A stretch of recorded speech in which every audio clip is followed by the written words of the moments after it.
Kailangan mo natin makasettle down ng lahat para po sa Word of God for this morning.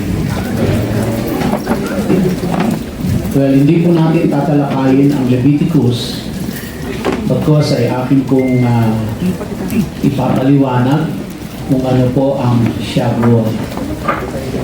Dahil ito po ang ating pinagdiriwang sa linggong ito, ang pista ng Shavuot. Isa sa mga Moedim na tinatawag sa Biblia. Tayo po ay saglit na manalangin. Muli po aming Ama, kami sa tugtong ito ay lumalapit sa iyo upang humingi ng gabay mo sa pag-aaral namin ng iyong mga salita. Tulungan mo po kaming lahat, O Diyos, na ito ay aming maunawaan, maisapuso, upang ito ay amin pong maisagawa. Sa pangalan ni Yeshua. Amen. Amen. Sa Biblia po, binigay ng Diyos ang mga espesyal na araw upang gunitain at ipagdiwang taon-taon.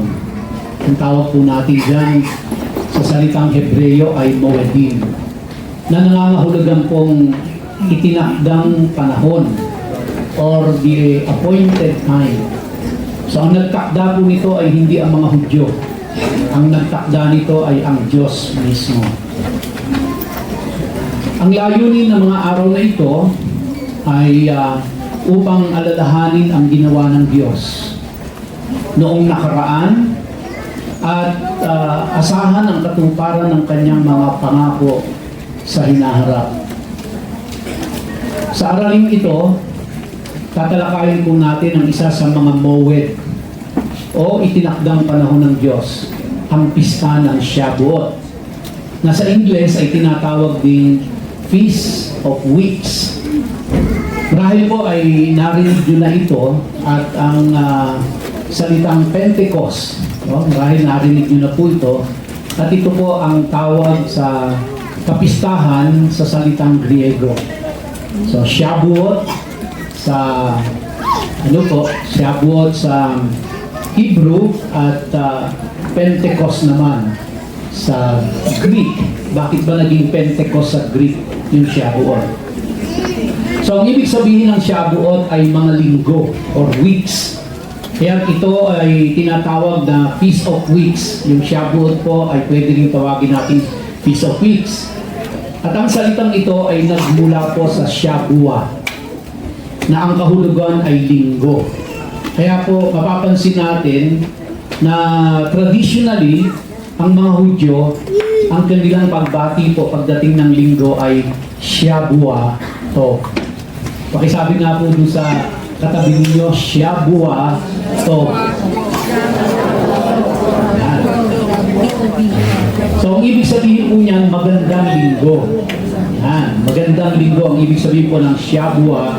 So marunong na kayo ng Hebrew ngayon. So ang pangalan ng Shavuot ay nagmula sa isa sa mga pangunahing utos na kaugnay ng kapistahan, yung 7 kapistahan po ng Diyos. Sinabi ng Diyos na bilangin ang 7 linggo mula sa handog ng unang ani sa loob ng linggo ng unleavened bread hanggang sa araw ng Shavuot. Sa Leviticus chapter 23 verse 15 to 16, ang sabi po ng Diyos, bilangin ninyo ang 7 buong linggo mula sa araw pagkatapos ng Sabat. Mula sa araw na dinala ninyo ang bigkis ng handog na iwawagayway. Bilangin ninyo ang 50 araw hanggang sa araw pagkatapos ng ika-7 Sabat. Pagkatapos ay magdadala kayo ng handog na bagong ani sa Panginoon. Mula sa handog ng unang ani sa panahon ng Passover at unleavened bread, binibilang ang 7 linggo or yung 7 Shavuot papunta sa pista ng Shavuot na nangyayari sa ika-50 araw ng pagbilang, at dito po nagmula ang pangalang Pentecost na nangangahulugang ika-50. So ang ibig sabihin po ng Pentecost ay ika-50. Ang ibig sabihin naman ng Shavuot ay weeks. May ilang utos na kaugnay ng kapistahang ito, pati na rin ang mga tradisyong lumitaw sa paglipas ng panahon at ito po yung tatalakayin natin maya-maya lang. Ngunit sa ngayon, alamin muna natin ang kahulugan ng kapistahang ito. So, piyesta po ngayon sa COG Bacoor. Piyesta ng Shavuot. Tulad ng Unleavened Bread at Sukkot, ang Shavuot ay isang pista ng pag-ani at pista ng paglalakbay. Ipinagdiriwang ng Shavuot ang anihan ng trigo. Kaya kung mapapansin nyo, ang dekorasyon natin ngayon ay ayan, Harvest Festival. No? Pinagdiriwang ng Shavuot ang anihan ng trigo sa sinaunang Israel. Ngunit tulad ng iba pang kapistahan, ito ay higit pa sa isang pagdiriwang ng ani. Ang Shavuot ay isang paggunita sa pagliligtas ng Diyos sa kanyang bayan sa kasaysayan. Partikular na kaugnay ng paglalakbay ng Israel mula po sa Ehipto patungo sa lupang pangako. So alam na natin lahat yung kwento tungkol doon, no? Ayon po sa Deuteronomy chapter 16 verse 12, alalahanin ninyo na kayo ay mga alipin sa Ehipto at mag-ingat kayong sundin ang mga utos na ito. Kaya tulad po ng Passover at Unleavened Bread, ang Shavuot ay isang paggunita sa paglaya ng Israel mula sa pagkaalipin sa Ehipto. Para sa atin naman po, pagkaalipin na paglaya natin mula sa pagkaalipin sa kasalanan. Ang tradisyon ay nagsasaad na sa panahon ng Shavuot, ibinigay ng Diyos ang Torah sa Israel. So, yan po ay tradisyon. No? Naniniwala sila na ang utos ng Diyos or the law of Moses, kung tawagin natin, ay ibinigay ng Diyos on the 50th day nila doon sa wilderness, pagkalabas nila ng Egypt. Sa Exodus chapter 19 verse 1, natunton ng Israel ang bundok ng Sinai sa ikatlong buwan, malapit sa panahon ng Shavuot. Ayon sa paniniwala, ang dalawang tinapay na iniaalay sa Diyos tuwing Shavuot ay sumisimbolo ng dalawang tapyas ng bato na naglalaman ng 10 utos. Sa Bagong Tipan, binigyan ng higit pang kahulugan ang Shavuot. Matapos ang pag-akyat ni Yeshua, ang Panginoong Hesus, ipinangako niya sa kanyang mga alagad ang pagbaba ng banal na Espiritu. At noong sila'y nagkakatipon, in Acts chapter 2, biglang bumuhos ang Espiritu sa kanila. Nagkaroon sila ng mga dilang apoy or tongues of fire at naipangaral ang Ebanghelyo sa iba't ibang wika. So pinili po ng Diyos na simulan ang kinusang ito sa araw ng Shavuot. Kaya't ngayon, Shavuot ay hindi lamang paggunita sa pagbibigay ng Torah, kundi sa pagbibigay ng banal na Espiritu. So paano ba ipinagdiriwang ang Shavuot? Sa Biblia ay pinag-uutos na bilangin ang 50 araw mula sa first fruits hanggang sa Shavuot, sa Leviticus chapter 23. At saka sa Deuteronomy chapter 16. Bagamat hindi natin maipagdiwang ang mga handog na tulad ng sinaunang Israel, maaari nating igalang ang diwa ng kapistahan. Kaya ito po yung ginagawa natin. Minimemorialize natin, iginagalang po natin ang diwa ng kapistahan. Dahil ito po ay utos ng Diyos sa ating lahat.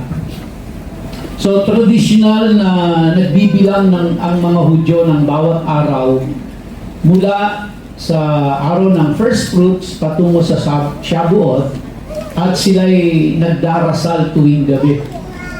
So, ang practice po ng mga Hudyo magmula po sa celebration of first fruits hanggang dumating yung pong Shavuot, gabi-gabi po yun sila ay nananalangin.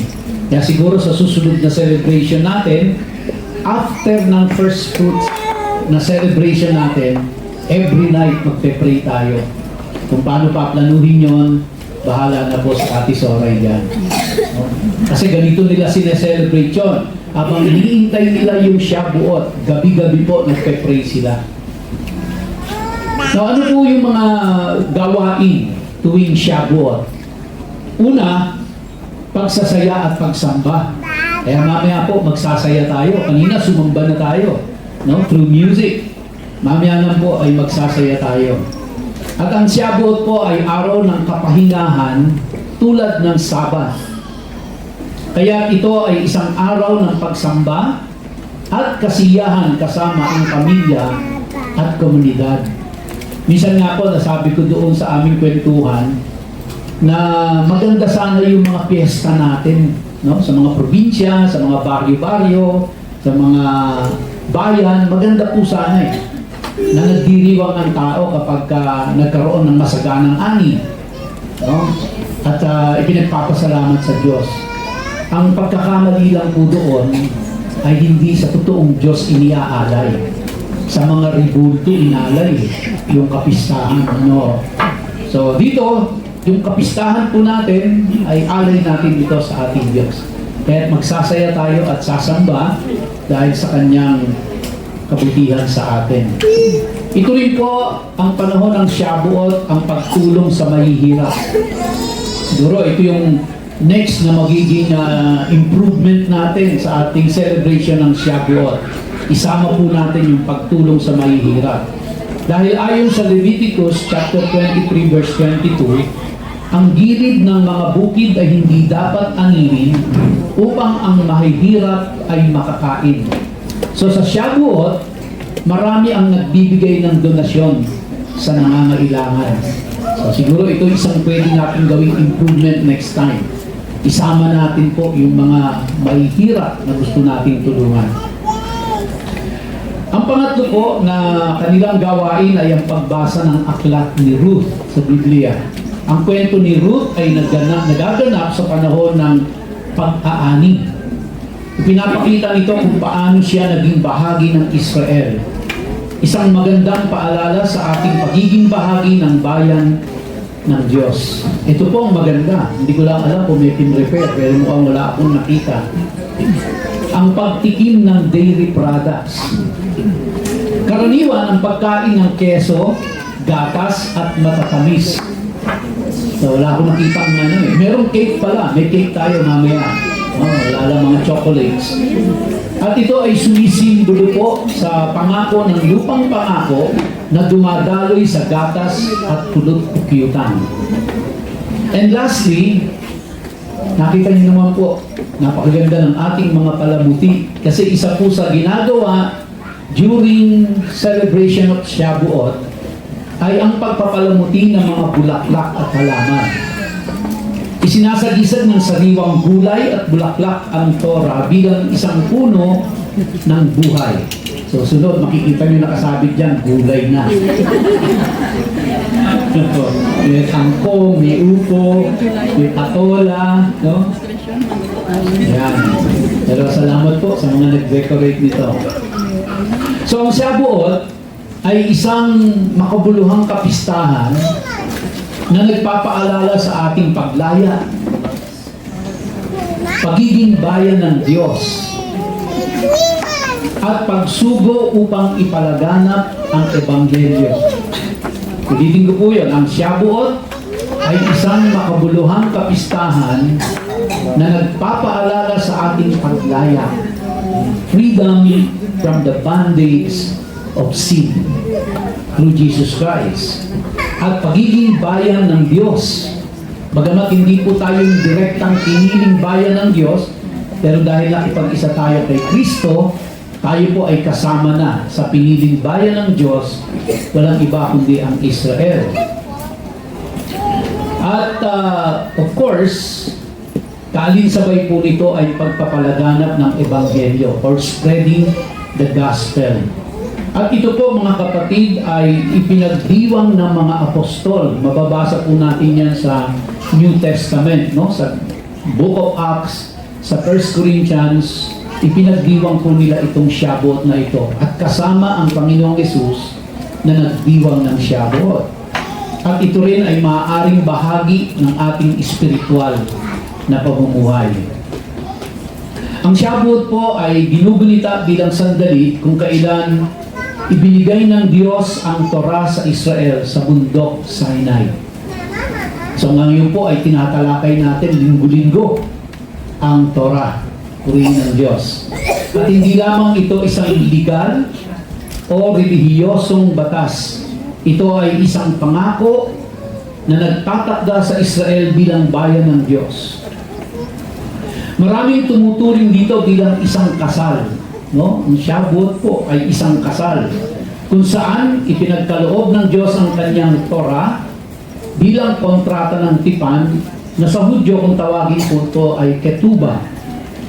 Nang ipahayag ng Israel, sabi nila sa Exodus chapter 19 verse 8, lahat ng sinabi ng Panginoon ay aming gagawin.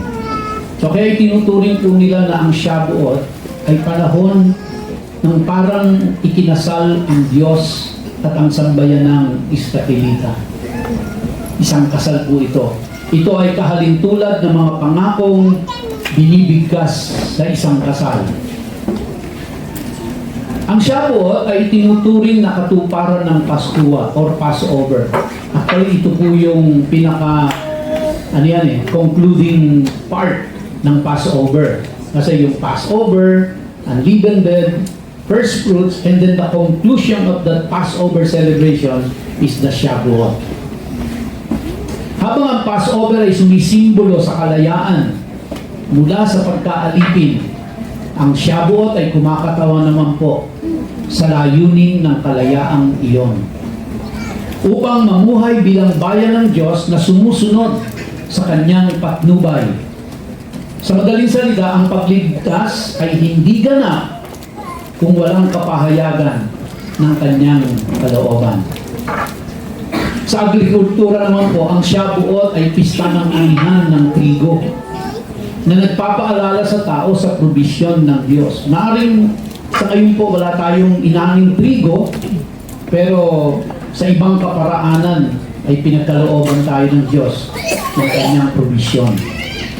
Sa espiritual na kahulugan, ito rin ay sumisimbolo sa pag-aani ng mga kaluluwa sa kaharian ng Diyos. At ang temang ito ay makikita sa mga Gawa, chapter 2, kung saan libo-libo ang naging mananampalataya matapos bumaba ang banal na espiritu sa mga alagad.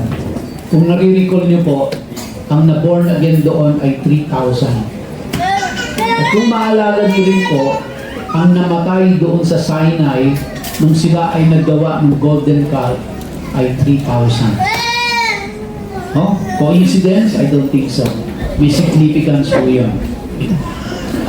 At ang Shavuot ay nakatanggap po ng mas malalim na kahulugan sa bagong tipan nang isinugo ng Diyos ang kanyang banal na espiritu sa mga alagad upang sila ay bigyan ng kapangyarihan na ipangaral ang Ebanghelyo. At matatagpuan po natin ito sa Acts chapter 2. At may kapansin-pansing pagkakatulad ito sa karanasan ng Israel sa Sinai. Sa Sinai po, ang tinig ng Diyos ay narinig sa iba't ibang anyo sa Exodus chapter 20. Sa Shavuot, ang mga alagad ay nagsalita sa iba't ibang wika sa Acts chapter 2. Ang Torah ay isinulat sa mga tapyas ng bato. Ang Espiritu ay sumusulat ng batas ng Diyos sa ating mga puso. At dahil dito, ang Shavuot ay naging pista ng kapangyarihan na nagbibigay lakas sa mga mananampalataya upang ipalaganap ang salita ng Diyos. Kaya ito po ang panawagan. Ang Shavuot ay nagpapaalala sa mga mananampalataya, katulad mo at katulad ko, ng ating mga tungkulin. Ang mamuhay ayon sa mga utos ng Diyos at ibahagi ang kanyang katotohanan sa iba. Tulad ng pagbibigay ng Torah sa Israel, tinatawag tayong mamuhay sa pananampalataya at magkaroon ng positibong epekto sa mundo. Maraming tao ang tumitingin sa Shavuot bilang isang pagkakataon upang magnilay sa kanilang spiritual na paglalakbay. Muling pagtibayin ang kanilang pangako sa Diyos, pag-aralan ang kanyang salita ng mas malalim, at yakapin ang misyon ng pagpalain ang iba. Sa kabuuan, mga kapatid, ang Shavuot ay isang pista ng kapahayagan, isang pista ng tipan, kapangyarihan, at espiritual na anihan. Ito ay isang paanyaya upang alalahanin, ipagdiwang, at muling italaga ang sarili sa plano ng Diyos. Tayo po ay manalangin. Ama naming Diyos na makapangyarihan sa lahat, sama-sama po kami na lumalapit sa iyo sa mga oras na ito upang sa pagdiriwang ng kapistahang ito ng Shavuot ay muli po italaga namin ang aming mga sarili sa iyo upang buong puso at buong buhay na maglingkod sa iyo. Sa pagdiriwang namin ng Shavuot na ito ay amin din pong inaalala na kami ay pinalaya mo mula sa aming mga kasalanan at kami ay binigyan ng kapatawaran, nilinis sa lahat ng aming karumihan upang kami ay mapalapit sa iyong kabanalan. Nawa po sa pagdiriwang namin ng Shavuot na ito ay maging makabuluhan ito. Hindi lamang bilang bahagi ng aming pong pagdiriwang, kundi bilang maging bahagi po ng aming paglilingkod sa iyo, ng aming pagtatalaga ng aming mga sarili sa iyo, O Diyos. Ano pa nga ba ang aming gagawin sa buhay na ito? Kundi ang italaga at ipaglingkod ang buhay na ipinagkaloob mo. Kaya sa linggong ito, sa pagdiriwang ng Shavuot, Panginoon, dalangin po namin, nakasihan mo kaming lahat ng iyong Espiritu Santo at amin pong maranasang muli ang kapangyarihan nito. Sa iyo po namin itinatalaga ang nalalabi pang oras ng aming selebrasyon at sa kalagitnaan nito, ikaw lamang at ikaw lamang ang tanging maparangalan. Marami pong salamat, O Diyos, sa mensahe mo para sa bawat isa sa amin sa umagang ito. Sa iyo ang papuri, sa iyo ang pasasalamat, sa iyo ang pagkapila, sa pangalan ni Yeshua. Amen. God bless you.